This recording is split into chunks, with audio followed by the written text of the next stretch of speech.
Now let's send it over to Justin Rose in the Suburban Ford 7 Sports Cave. Yeah, he's got a preview of what's coming up today at 11. J-Ro, what's going on? Wow, you added the stinger in there and everything. This production value is really taking a turn for the better with that.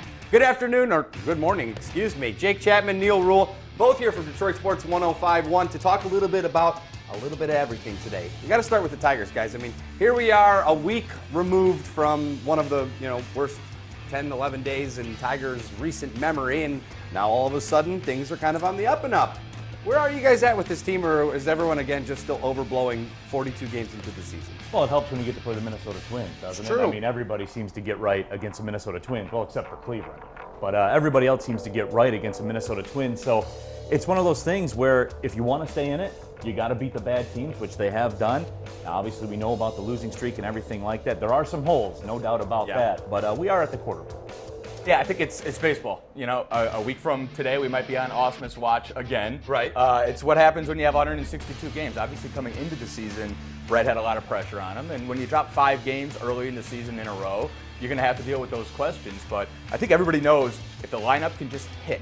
If the starting pitching, it'll probably come around. But if they're going to mash over the course of the summer, if you just let them relax, play teams like Minnesota and Tampa, which they're going to do over the course of the summer, they should be fine.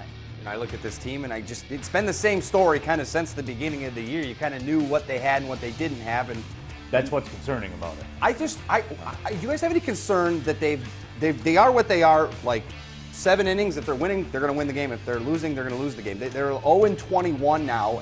There's no late inning magic with this team. Are they still searching for an identity? Maybe.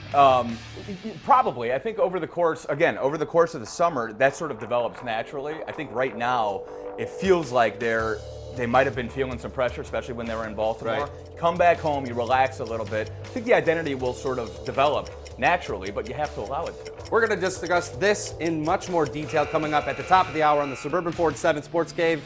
We'll send it back down to you guys.